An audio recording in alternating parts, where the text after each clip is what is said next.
Welcome everyone to this wonderful Friday morning. We're blessed to be here and to have such a gracious day. We're blessed with the cold, so we must just embrace. We'll be having a section 12J on a qualifying company of IEVs called Umthiqua. And Jan will be presenting on that side, and Dave will be presenting from the IEV side. I know we started off talking, but while we are presenting, please can everyone just mute themselves, give the respect to the speakers as much as we can. Jan, can we get going? Are you ready?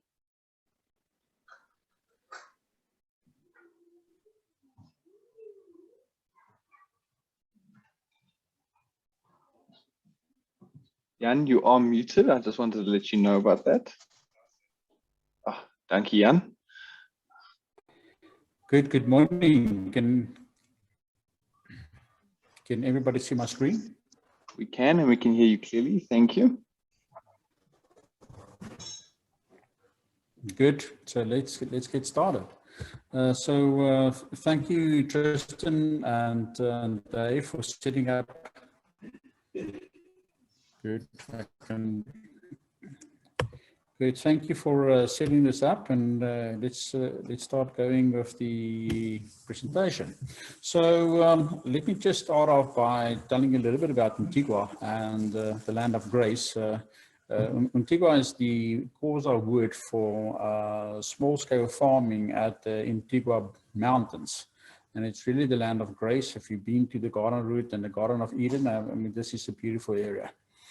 Umthiqua is all about a South Cape regenerative farming, precision farming project, and it's specifically focusing on supporting network of agricultural specialists in the players in the agri-grower of superfoods in Southern Cape for the benefits of all South Africans through regeneration and precision farming. 50 million rand investment, over 814 hectares of regeneration farming. We've developed the area into over five specific hubs and 9 specific farms in that area and 2 agrarian parks. In this specific 814 hectares, we've envisaged that we can plant 116 hectares of macadamias, 40 hectares of avocados, and 68 hectares of blueberries, with 10 aquaponic, vertical aquaponics greenhouses as part of this whole project.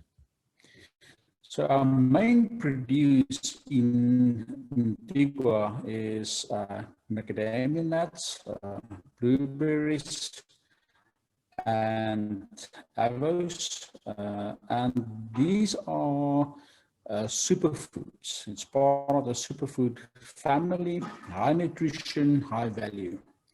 The fourth product is a aquaponic, vertical hydroponic system that help us to grow vegetables and to secure the market in that space. The financial forecast over 15 years for this Antigua project is that in year 5 of any investment, we are already turning on a positive cash flow, earnings before interest and tax. And by year 8, we envision that all farms and establishment costs has been paid for. Now, we know that a lot of investors want to see already early returns in year 5, and we foresee anything between 11 and 17% of year 5. But it's obviously thereafter that the superfoods are really producing in year 7 onwards, where they are really producing a good returns and good yield. We in phase 1 of the project, where we added the 814 hectares, starting with 360 hectares of nuts, 20 hectares of avocados, and 60 hectares of blueberries. Antigua is proud to acknowledge that we've identified people in the industry that play a crucial role in the agricultural space and can support Umthique is a consulting firm with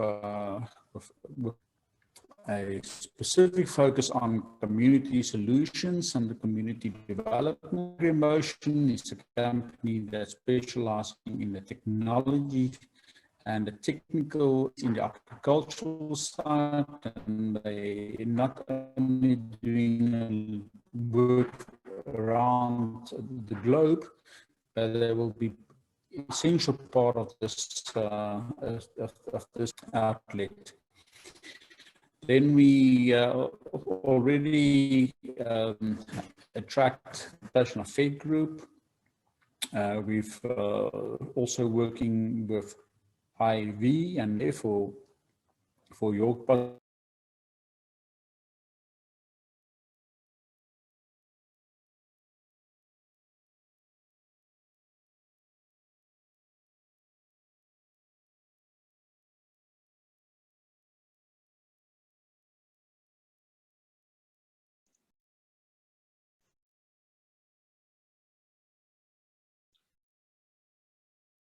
Hi there, Jan. Can you still see me? We can. Did we have a bit of a network issue there? Yeah, there's a slight network issue. So like I was saying, on GGS is a Netherlands-based company that is supportive of this project, bringing technology in South Africa and also helping us to produce products and marketing in Europe space.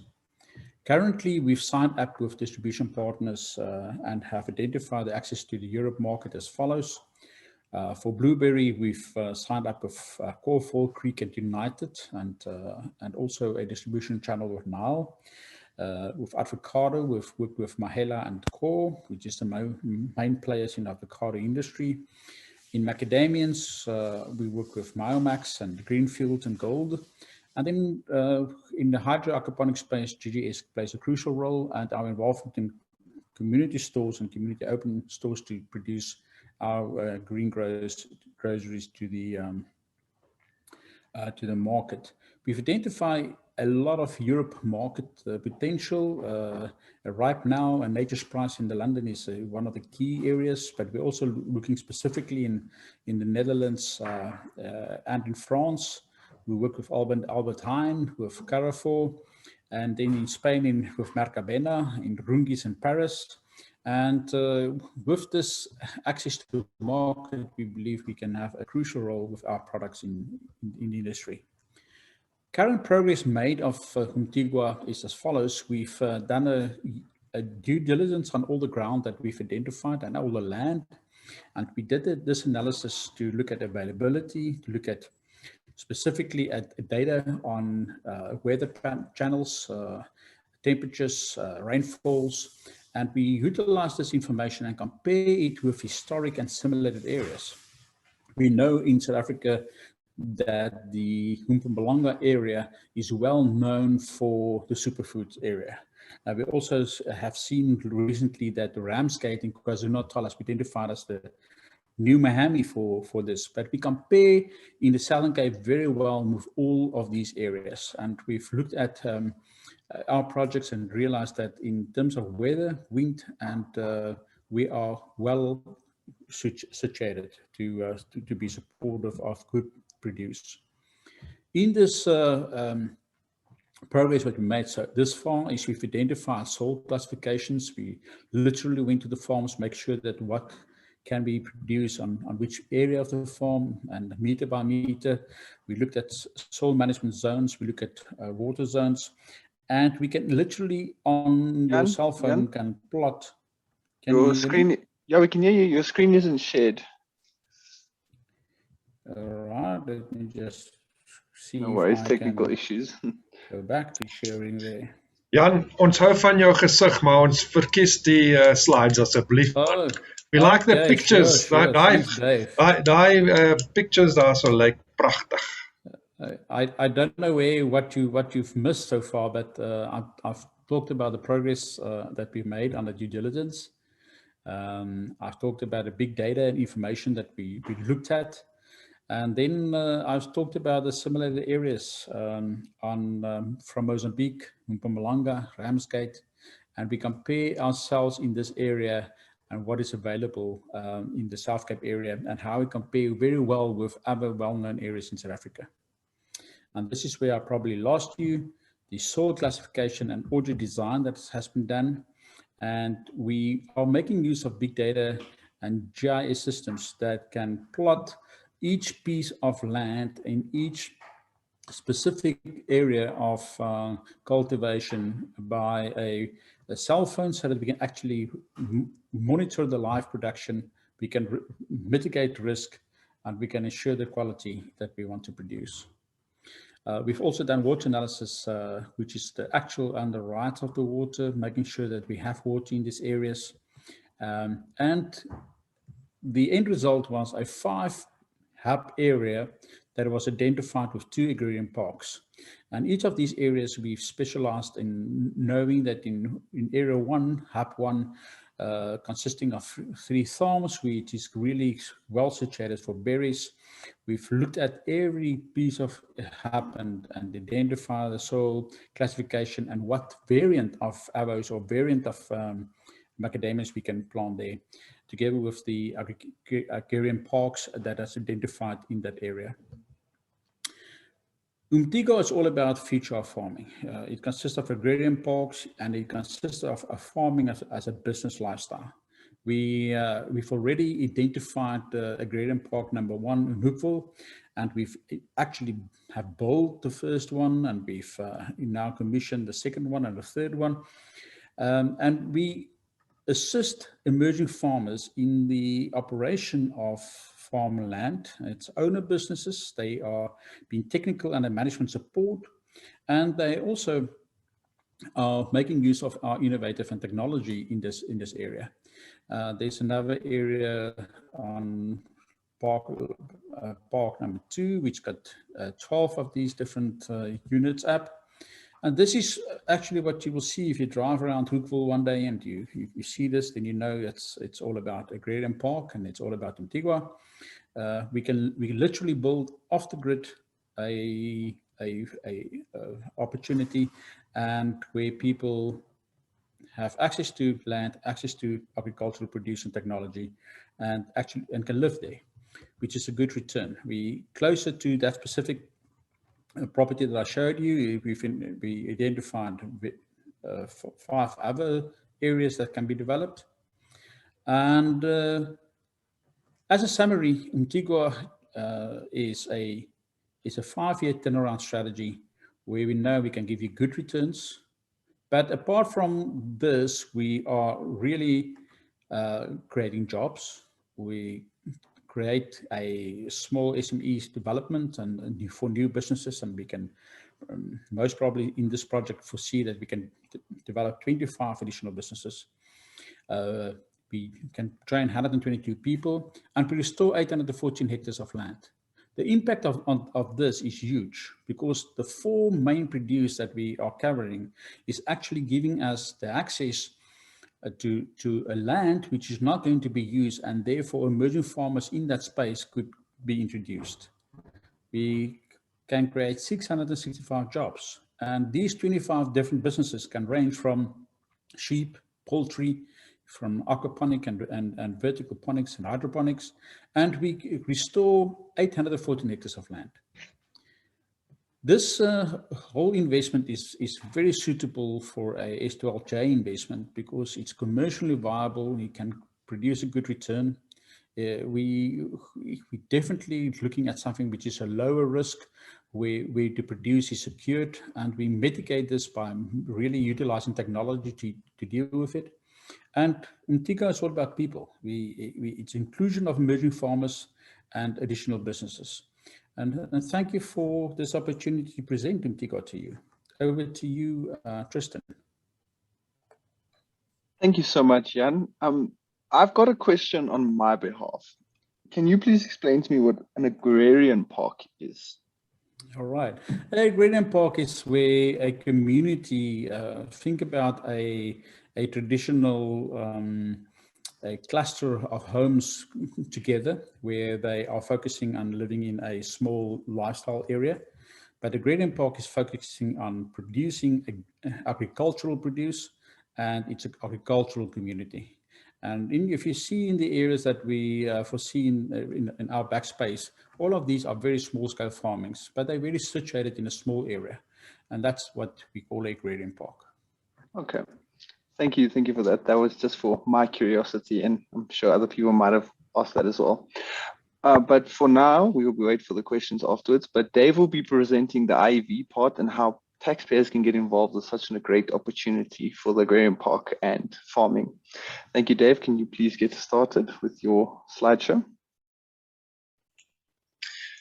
Certainly, Tristan. Thank you so much for this opportunity. I'm one of the directors at Impact Empowerment Ventures, and we've got the privilege of working with SME owners such as Jan and his team, as well as a number of others across the country. I wake up every morning knowing that some of the investments that we've helped funnel into SMEs across the country are producing the jobs and the numbers of SME owners that we saw there, that Jan and his team are looking to do. So if I may just talk a little bit about our company. We are a Section 12J venture capital business authorized by SARS and overseen by the Financial Services Board, as it used to be called in the olden days. And yeah, we're in business to fund small businesses into business, not out of business. What we see often with the normal types of fundraising out there through banks and other financial institutions, first of all, small businesses struggle to get capital, and they then get funded in an inappropriate way, possibly for a startup in particular. And we find this opportunity through the Section 12J has released some capital into businesses and creating jobs and permanent employment. So Impact Empowerment Ventures is part of an Impact Investment Africa group. And the vision of Impact Investment Africa is to focus on the bottom end of this hierarchy of needs when it comes to funding. Most funding in the world is targeted at the middle 3/4 of this particular hierarchy of needs. And we're looking for African solutions to African problems and challenges. This is Impact's mantra, if you want to call it that. We are an impact investment company, not just in the letter of the law and the name and the regulations that are driven by whether it be the United Nations or anybody else. We want to see men and women uplifted from poverty into the, I would say, middle class, even in one generation, if it is possible. We've seen that happen practically in China, and the reason for that is new small businesses were funded appropriately. And this is what our vision is through Impact Empowerment Ventures. You've seen a slide similar to this one that Jan shared, and he's got priorities and we've got priorities, but the synergy between the funders that we are responsible for and oversee and make sure that are compliant, and the operating partner, which is Jan and Antigua, need to work together and have a similar vision. And we found that that is the case, and it's exciting to partner with Jan and his team. So for us, commercial merit is the most important element of this relationship because we've got an investor's promise that we've made. It's not a guaranteed return by any means. We're certainly in agriculture as well as other companies, SMEs, but we've got to be able to make a profit. A lot of people say, yeah, these sustainable goals from the different institutions in the world are important. But a lot of that money that we saw in the hierarchy of needs goes into NGOs, charities, and other non-for-profit organizations across the world. For me, sustainability is only achieved through profits and profitability. If an SME can't pay their salaries, how on earth are they going to be sustainable? The same with the people element of our lens that we look through when we select an investment such as Antigua. We look at the people. I noticed Jan had the people right at the end there where we've got technology. And I think the people are crucial in ensuring a good chance of success when it comes to a startup or an early stage business. So, Jan, just for your info, you've passed the people test. And we put some of our toughest due diligence people in Real Pinar and Marinda Shackleton onto you. So, wat dink jy daarvan, Jan? No, I like it. I like it. No, so we're very comfortable with that. Obviously, there are risks involved in early stage businesses. We're an early stage business ourselves. We've only been going through for 3 years, and this is our second year in Section 12J. So really, we've got to identify and then mitigate risk. And that's why we're in business. We've got a team to help Jan, but we are the funding side of this relationship. They're the operators. What we know and what I know about farming is rather dangerous. So we rely on the skills and the expertise of our operating partners in all of our fundraising endeavors. And then technology needs to be appropriate. I don't think Jan is looking to list on the New York Stock Exchange under the IT sector or on NASDAQ to become the new Microsoft or Apple. But I'm sure Antigua, and we've seen it already, will be using technology to increase efficiencies and to make things far better than they used to be in the old methodology of mining. And for me, appropriate technology in Africa, in a context, in South Africa, is where we want to be as a venture capital company. All right, now to focus on the investment side of the Section 12J now. It's a Treasury initiative. SARS doesn't oversee it entirely. Treasury does, and Treasury has instructed SARS to deduct this investment called 12J from taxpayers' income. It's a 100% write-off against your taxable income. We'll talk about the details of that shortly. And of course, it's a 5-year investment minimum term.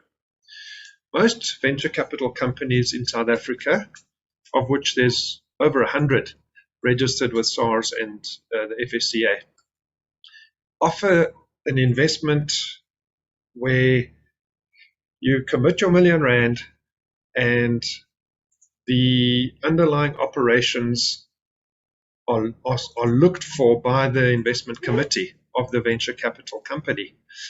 We've turned that around.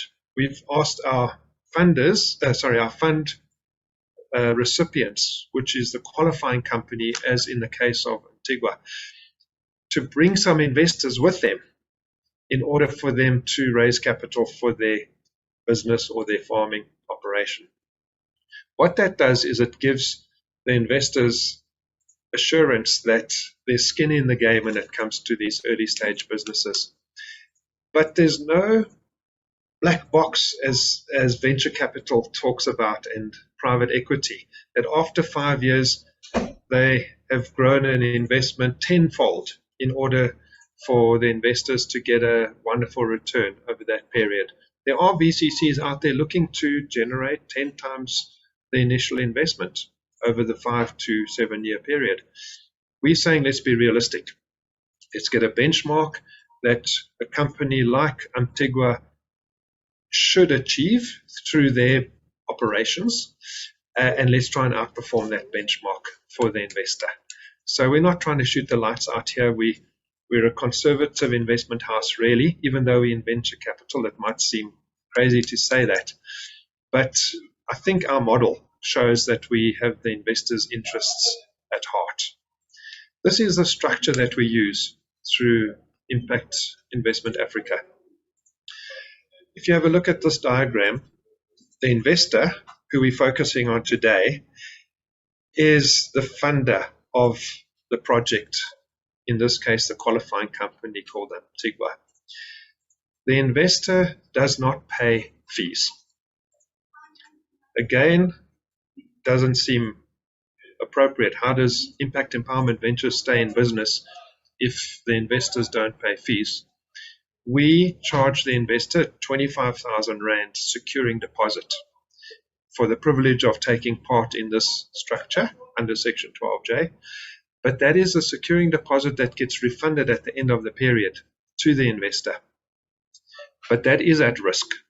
So, Jan, it's up to you and your team to ensure that our investors, your shareholders, and Impact as a shareholder in your operation get the benchmark return as well as the 25,000 Rand returned to the investors after 5, 6 or 7 years, whatever it takes. So it's important that the loan that you enter into as an investor is seen in the light in which it has been drawn up. There's a loan agreement between the lender, which is in this case Impact Cash Management Funds, Pty Limited. It's a separate entity to Impact Empowerment Ventures, and they are the lender. They lend the investor a minimum of R1 million because we're a private venture capital company.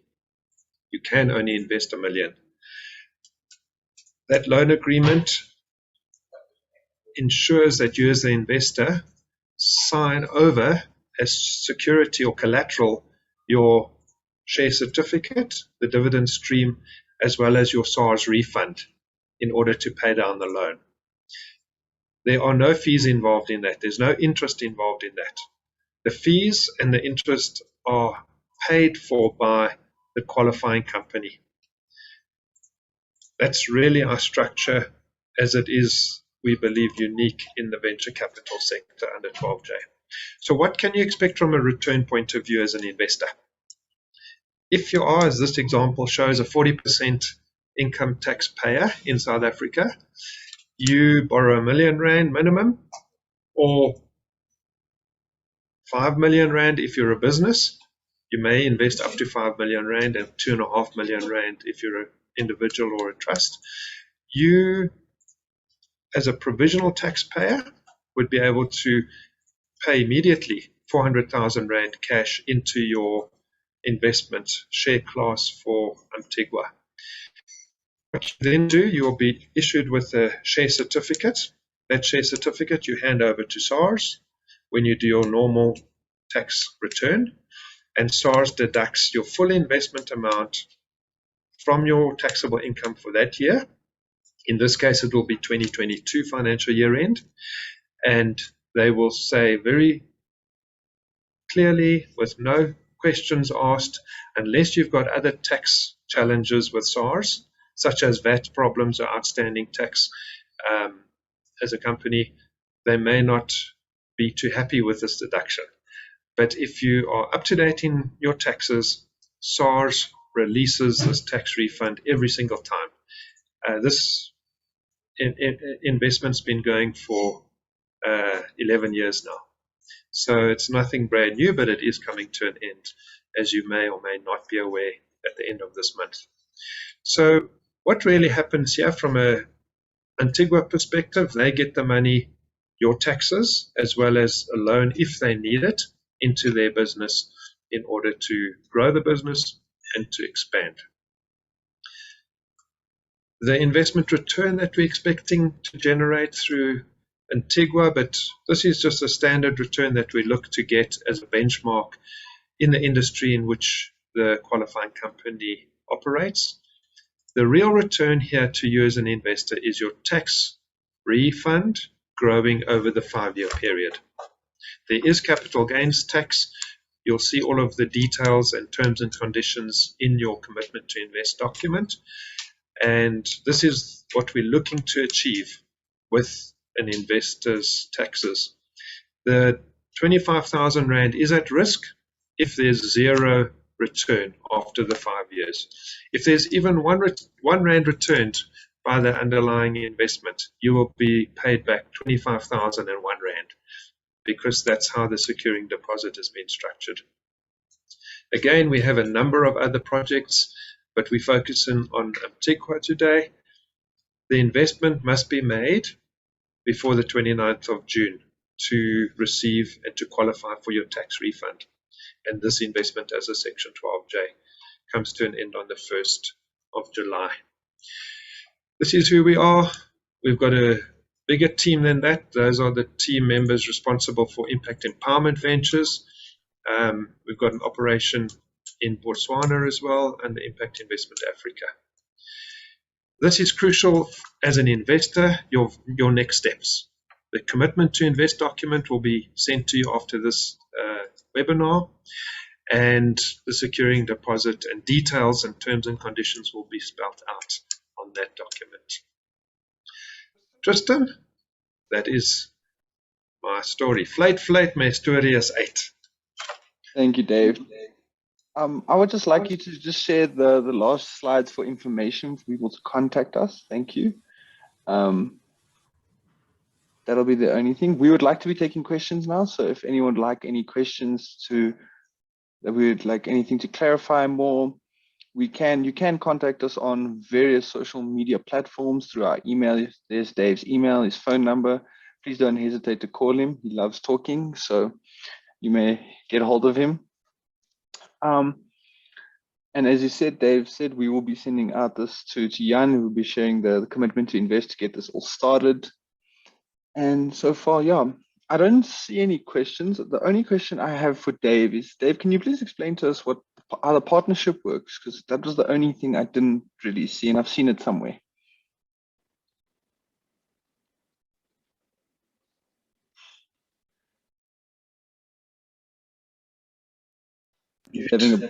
All right, I'm unmuted now.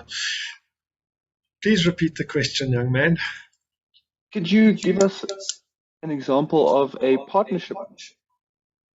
Yes, of course. So obviously with the minimum investment being R1 million, people who are earning a salary may not have the R1 million in place, or don't earn R1 million of taxable income over the year. So we are able to partner two taxpayers to take the threshold over R1 million. Those two taxpayers will each be shareholders in Impact Empowerment Ventures. They will each get their individual share certificate, and they sign a resolution and a limited partnership agreement only for the Section 12J. Now, one question that always arises is the collateral, and what can the lender, Impact Cash Management Fund, come after, Tristan, if the investment doesn't succeed? Now, each one of those partners has the share certificate, and their tax refund will be different to each other. Depending on the percentage of, let's say, the R1 million, if the one contributes 600,000 and the other 400,000, they will have a 60-40% shareholding in that partnership. And so the dividend stream will go across 60-40%. The return at the end will be 60-40%. But the only recourse the lender has is to come after your tax certificate. If you choose not to invest your SARS refund, because SARS pays it over to you, not to the lender, you will be sued. It's as simple as that, because it's a legally binding agreement. So it's very exciting. As I said, I wake up every day excited to partner with people like Jan and teams like that. We visited a lot of our qualifying companies, and just to see a few impact happening on the ground in a community that previously had no investment is exceedingly exciting. Thank you.